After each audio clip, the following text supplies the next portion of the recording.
So here's an update on the no-till corn into rye, as well as the rye cover crop areas that got tilled up and planted corn, and then had buckwheat planted with them.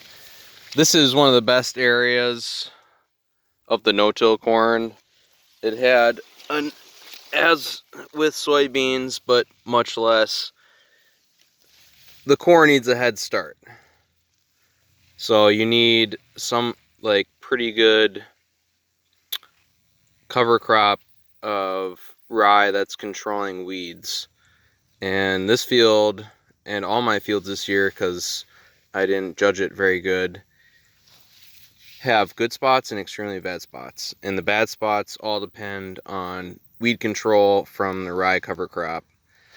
So I broadcast manure on top of this before rain, after curse bustering it after planting, and the rye was all laid down, and so some of it looks pretty good. There's some escapes late season, but you know, it got enough of a head start. Okay, and now it starts to dwindle off. You see,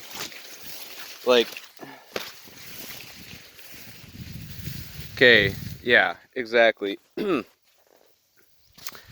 I broadcast the rye on the surface, as I mentioned in the first video, and was not able to till in, kill all the weeds last fall because of how wet it was. So yeah, don't you're gonna want to really follow the quality of your cover crop and weed suppression if you want to try no-till. Needs to be really good. And I'll show you what you should do if it's kind of not quite ideal. So if it's really good weed suppression, you can get good looking corn, albeit a bit late. You know, we had to plant this first week of June.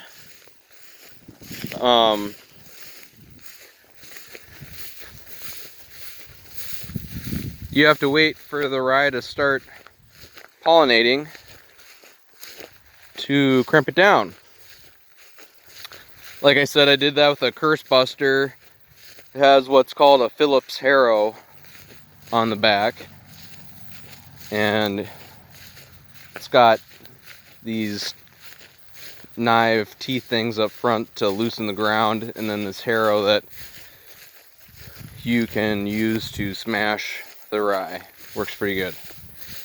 So here's what I should have done on most of the acres.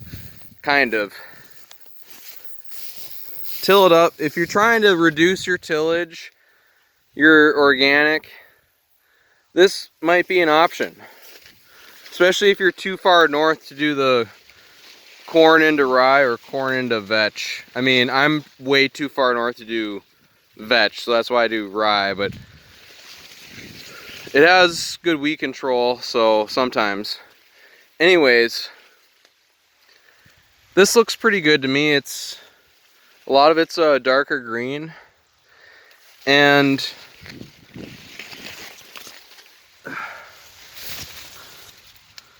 we have all this buckwheat. So basically, when the corn was just emerging out of the ground, I came in with a no-till planter and planted buckwheat at maybe 40 pounds an acre.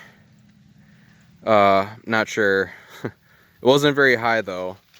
And yeah, it started coming up when the corn was just, starting to build up. And the thing about buckwheat, which I didn't do, and I wish I had, is you could crimp this so easily. Like, you run your tractor tire down this, before it's flowering. Like, look at this. It's hollow, crunchy, and it's even more juicy when it's younger. So you just hit it probably before it's flowering, when the corn's maybe half as tall as it is now.